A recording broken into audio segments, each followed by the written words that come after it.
Hello, peoples. I'm back today for my Raw review for August 11th, 2014. The go home show to SummerSlam. I'm going to be honest with you. I'm not going to say Raw was terrible, but for a go home show, especially for SummerSlam, very weak. I'm sorry, very weak. Okay, I'm just going to get into it. Um, Brock Lesnar and Paul Heyman come out pretty much restating that, we're going to victimize John Cena, that he's going to get a beating of a lifetime. Paul Heyman cut a really good promo. He even went into a little bit of rap, which was kind of funny. Pretty much he gave a message to the C Nation. Pretty much that's what his plan was. And then he says he might, pretty much Paul Heyman hints that he's going to show up later tonight, because tonight's Hogan's birthday celebration, which throughout the night they kept doing, celebrities kept doing birthday messages for Hogan. And then after that, we have Roman Reigns out to find out, because apparently the Authority handpicked his opponent. And very weak. Apparently they brought back Corporate Kane. Why? Is this what we're going to be doing with Kane? I read somewhere, I thought they were going to do maybe Kane's character from See No Evil, Jacob Goodnight, but apparently not. We're back to Corporate Kane.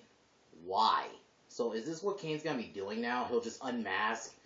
I mean, I guess because they're trying to promote See No Evil. But that movie's not coming out for like another 2 months. Whatever. Why? Whatever. Apparently, and then he picks Ryback. Why? The Jobber Tag Team. Team Jobber. That's what they are.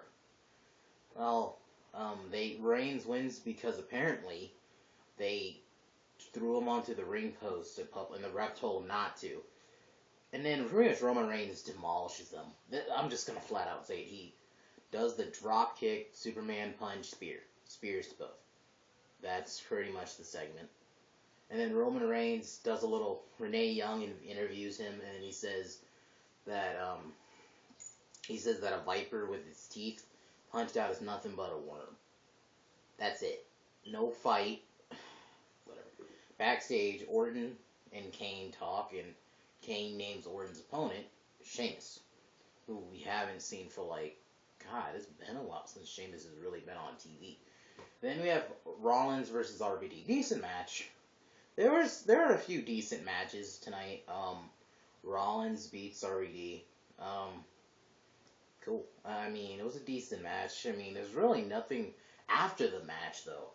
Rollins, he notices a big present, and he thinks, Ambrose is going to be in there. And then he thinks he's tripping, and then Ambrose pops out of the present and pretty much beats him down, and then Rollins runs away. Pretty much that's... And then he says, there's no running away on Sunday, that for $9.99 it's worth the money. Okay, I'm going to talk about that right now. Talked about it earlier in my Wrestle Talk. I mean, they lessened it tonight, but I still felt like they were still doing the whole 9-9. I'm going to talk about Hogan's promo later. Because, oh god. They're still doing it. And then, okay. And then apparently Stephanie McMahon has her confession with Brie Bella. That she gets, Megan. I was like, who the fuck is this chick? And it's Brian's physical therapist. And apparently, that they had an affair. Oh god. I was like, please. I remember TNA a couple years ago. They were trying to do the whole Dixie. Hey, I'm like, please don't do this again. WWE. But no. And then Brie comes out. And then it's pretty much Stephanie taunts her. And then Brie slaps Megan. And then they brawl. And then Brie does a weird looking yes lock. It was weird looking. And then Stephanie's, we're gonna have a match later tonight. Okay. And then we have Swagger and Cesaro. Really good match. Probably the same match of the night. I don't think any other. I mean, Sheamus and Orton was decent, but I think Swagger and Cesaro was a really good match, especially the finish. Swagger and Cesaro, really good match. And it got time. I felt like the match was like 15 minutes, maybe. It felt like 15 minutes. Swagger wins because Cesaro, I guess he tried to do an air dive or something from the rope. from the turnbuckle, and then Swagger catches his. Oh, that's what I was trying to do. Cesaro was on the turnbuckle, and then Swagger climbs, and then trips him and does the ankle lock. It was really cool. I'm liking Swagger as a face. I think that's where he should have been. He's just, to me, as a heel, he just doesn't do it. You know, he's the kind of heel, it's like, he doesn't get a reaction. Oh, God. But, you know, I think Swagger, where they're going with him, is good. And then Zeb, after the match, pretty much cuts a promo. Wait. Oh, okay. Wait, I think I'm going down a little bit. Hold on. Okay. Oh, yeah, Coulter cuts a promo pretty much saying, because they're in Portlandia, or Portland, and then that SummerSlam's going to be Portlandia, and that he makes a couple of Russian jokes, and then Swagger, while he was celebrating with the flag, then Rusev's flag comes out, and then Rusev comes out, and he waves his flag. They pretty much just stare at each other now. I'm gonna say this too. I didn't feel like a lot of storylines were kind of pushed, except maybe the Stephanie Brie one. I guess Cena, Lesnar, and then Rusev, Swagger. Those were the only 3 storylines, and Rollins, Ambrose. But then after that, Cole has a sit down with Jericho and Wyatt, which were actually 1-on-1. Then pretty much Wyatt says, "Oh, get out, Cole." And then they pretty much. Wyatt cuts a really good promo. I watched the X-Men, and I guess I'm going to address this too. He fears that Bray Wyatt has kind of fallen off, and I have to agree. I feel like, honestly, after the Cena feud, I felt like at first, he was getting notoriety after WrestleMania. I felt like he was, maybe, you know what, hopefully he beats... you know what? I don't want to really get into my predictions right now because I'll probably do my predictions video either tomorrow or Wednesday. So, guess continuing on, pretty much, I don't want to say word for word what he said. And then Jericho says that he's going to shove the buzzers down his throat, and that's it. And they just stare at each other. No brawl or anything. That's what I thought this was going to happen originally. But I mean, after a while of just seeing Bray Wyatt, Sister Abigail's Jericho every week, it's like, yes, something different. Then we have AJ Lee and Eva Marie. Oh my god.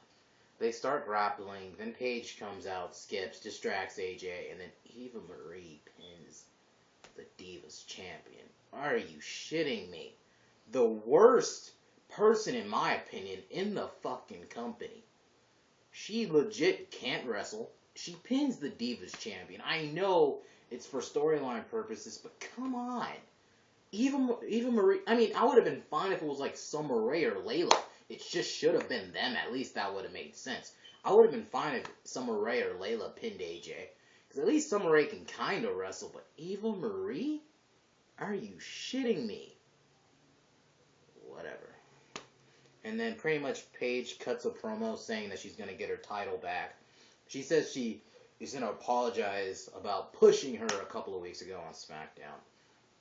And then pretty much Paige says that she's going to take her title back. I mean, I'm going to say this too. If they do plan on continuing this feud after SummerSlam, what I really want, can we end the whole friendship angle already? It just makes no sense. I mean, I'm pretty much at the point now we have already established they're not friends. It's like, can we just move on from the friendship angle? Just have them just hate each other and brawl already. Okay. And then pretty much AJ Lee pretty much beats down Eva Marie, which was kind of nice. It was kind of nice seeing her. She was thrown to the barricade, to the side of the ring, and then the barricade. Then Cena comes out, and he pretty much says Lesnar does not deserve to be WWE Heavyweight Champion. He doesn't deserve it because he pretty much says that Lesnar's arrogant and all that. And then when he starts out the promo trying to talk like Paul Heyman, Cena has some new colors, I guess. He's wearing red now. Whatever. I mean, and he cuts a decent promo. And then he pretty much in the end says, "You want to see me turn? You want to see me drop?" And then he pretty much becomes super intense. He says the only way to take down a beast is become a beast. So he says you're going to see a different side of Cena Sunday. Which I hope. I do want to see a new Cena. You know, I would love if he just does not wear the colors anymore. Just comes out and just wears like a different outfit. But, and then pretty much he's trying to call out Lesnar for a fight. And Lesnar doesn't come out. But still, Cena cuts it good. I guess it's probably one of the more high points of the show. And it's a Cena promo for me. I know it's weird. I'm not a big Cena fan, but I give credit where credit's due. Cena cut a decent promo. I mean, the promo he cut a few weeks ago was better, but I'm going to give him credit. He cut a decent promo. Then after that, Brie goes in the ring, and then pretty much Steph says they can't have the match because apparently Megan pressed charges. Because Brie slapped her earlier. So the police pretty much arrested her. And then Steph says, if you make bail, pretty much I'll see you at SummerSlam. I kind of, you should have known they weren't going to have a match, and you knew something was going to happen. I mean, I guess it was kind of nice seeing, it was a decent promo. I guess I'll admit that. Then after that, we have Ziggler and Heath Slater. Match, was alright. Slater wins with the help of because Miz is on commentary. Ziggler hits the zigzag on, Heath Slater, and then hits the zigzag on Heath Slater. And then Miz tries to distract Ziggler, and then Ziggler chases Miz, and then he gets counted out. Then Heath Slater wins another match. Dolph tries to shake Heath's hand. He's about to shake his hand, and he tries to kick him, and then Dolph turns him around. Zigzag. Yeah. Okay. Then we have Orton and Sheamus. Decent match. I think the ending was cool. I love these guys. It was a decent match. It was kind of, I think Orton. But what I'm disappointed is no Orton, Reigns, no nothing. No, they didn't even interact. They just, that 2 weeks ago was it. Come on now. Ugh. Once again, not pushing the feud. But anyway, it ends in the cool fashion, the match. Orton hits an RKO in midair. Sheamus I guess he was trying to do like a dive move, and then Orton just catches him with an RKO. Which looked badass. It was a badass looking. It was a cool ending. But no brawl or anything. Ugh. Whatever. Then we have the Hogan birthday party. I'm gonna be honest with you, I didn't watch it all. So, but they play a tribute video.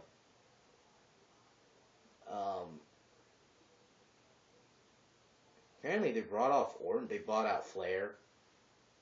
Before that, Hogan cut this promo. Vince McMahon by him. Oh my God, more network talk. I'm sorry, it's gonna drive me crazy. It's already driven me crazy.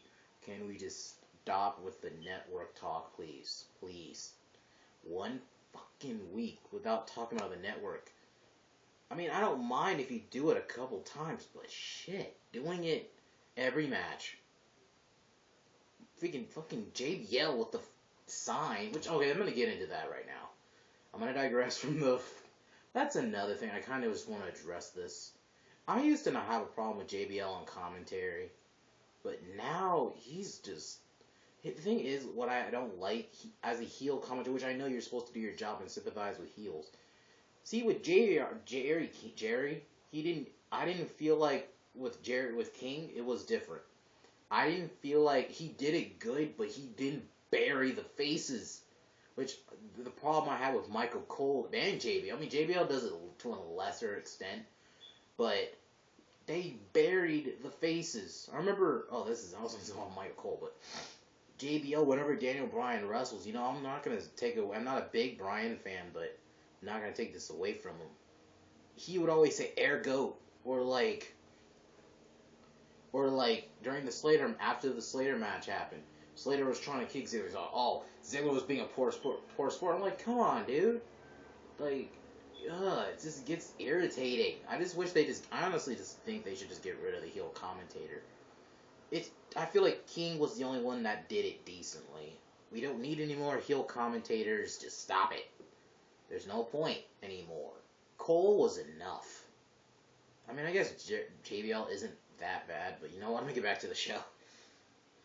Then, oh my god. And then he brings out Flair, Paul Orndorff, he brings out Piper, then Kevin Nash and Scott Hall. A lot of people were expecting Sting. I mean, I don't think Sting's gonna show up. He may show up at SummerSlam, so I don't know. And then Hogan rips off the shirt and pretty much wears his NWO shirt, which was kind of cool. It was cool. And then Lesnar comes out, pretty much gets in Hogan's face, and then he says, "Get out of the ring, party's over, Grandpa." And then Cena comes out, nothing. They just stare at each other for a little bit, and then Lesnar walks out, retreats. Are you shitting me? These guys for 2 weeks didn't do anything. 1 week Cena wasn't on Raw, the day the match was made, and then the following week Cena was there, but no Lesnar. Then the following week, a promo package, and then tonight, there's a stare down. I'm sorry, I was expecting better. I at least wanted a Lesnar F5. Just saying. Or at least a Brock. Come on. This is the main event of SummerSlam, and these guys didn't do nothing. So overall, if I had to rate the show, 6 out of 10. And that's being fair. I mean, the show wasn't terrible, but for a go-home show, especially for SummerSlam, fairly weak. But I do expect, hopefully SummerSlam will be decent. But, besides that, I'll wait for my, SummerSlam predictions video. Like I said, it'll either be tomorrow or Wednesday. I'll do the predictions video. Until then, peace.